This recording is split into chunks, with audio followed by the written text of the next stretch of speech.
always amazing, and your crew's been really great to me, especially your chief engineer.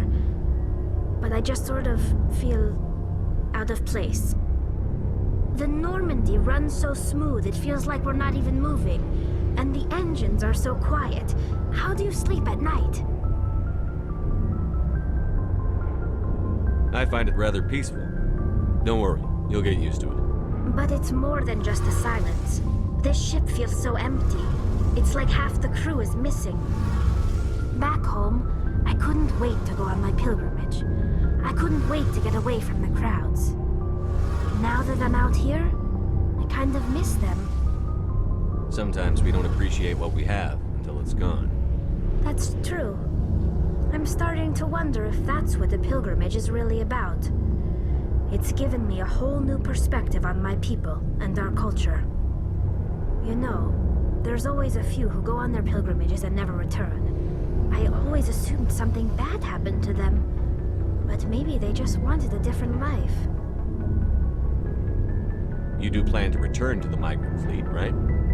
I could never abandon my people, Shepard. I will go back eventually, but we have to stop Saren first. Otherwise, I might not have a home to go back to. Tell me about your people. Our lives aren't easy. Resources are scarce, and we are constantly on the move. Everything we do must in some way contribute to the continuation of the migrant fleet. There are 17 million Quarians in the flotilla, and each of us relies on the others for survival. The bonds among my people are strong. Unfortunately, we have had to surrender many of the freedoms and civil liberties other species take for granted. What kind of freedoms? Well, it's illegal for parents to have more than one child. If our population grows too much, it would strain our resources to their breaking point. Of course, we also can't allow our numbers to become too few. If our population is in decline, the rule against single births is temporarily repealed. In extreme cases of population decline, incentives are even offered to encourage multiple births, though the Conclave hasn't had to take such measures in nearly a century. That's your government. The Conclave is our civilian branch of government. Each ship can elect a representative to serve on the Conclave and make decisions that affect the fleet as a whole. On matters that affect an individual ship, however, the captain has the final say. It's a tradition that dates back to the early days, when the fleet was governed by martial law. Fortunately, most captains nowadays are smart enough to have an elected council from their crew to give them advice and guidance. So the ultimate power rests with elected officials. In practice, the Conclave and the respective council for each ship tend to set the rules that govern our daily lives. But in theory, we are still under military jurisdiction. The 5 top-ranking military officials in the fleet serve on the Admiralty Board. These 5 have the power to overrule any decision by the Conclave in case of emergency. To do so requires unanimous agreement among the Admiralty, and they can only do this once. After that, the entire board must resign their posts. It's a safeguard that served us well. In nearly 3 centuries, the Admiralty Board has only overruled the Conclave 4 times. I want to know more about the Geth. I doubt I can tell you anything you don't already know. It's been almost 3 centuries since they drove my people into exile. All I know is the story of their origins, what they were when we created them, and how they turned on us. Interesting. The Geth were originally created to serve as an automated manual labor force. Initially, their intelligence was as limited as any VI. Over time, we made small modifications to their programming to allow them to perform more varied and complex tasks, bringing them closer and closer to true AI status. How come the Council didn't step in and stop you? This wasn't true AI research. We may have been skirting the bounds of the law, but we never did anything that was actually illegal. The changes were so insignificant, so gradual, that we were able to control them. Or so we thought. But one thing we underestimated was the power of the neural network. A million Geth thinking simultaneously created an inherently unstable matrix. So, the Geth share brain power? Many of the Geth's logic systems were designed to work in concert with other nearby Geth.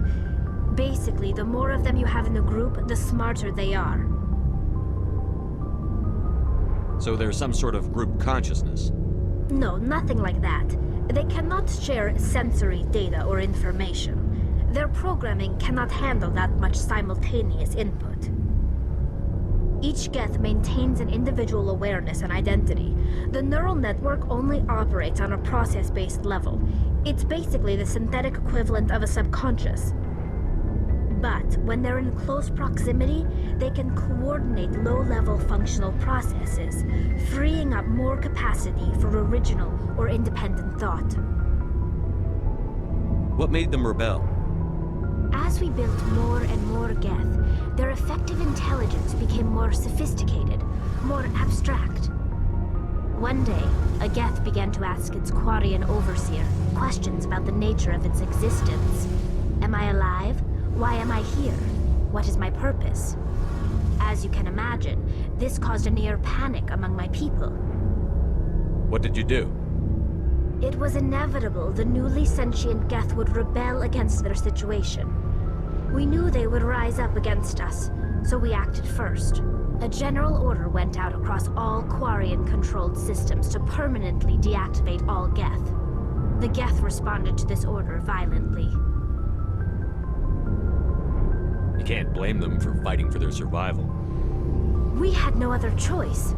The Geth were already on the verge of revolution. By acting quickly, we had a chance to end the war before it began. The hope was that most of the Geth would still be little more than machines, incapable of organized resistance.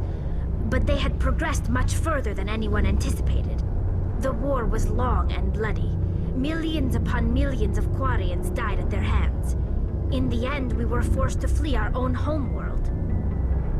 We feared the Geth would pursue us, but they never came beyond the Veil. Now we drift through space, exile searching for a way to reclaim what was once ours.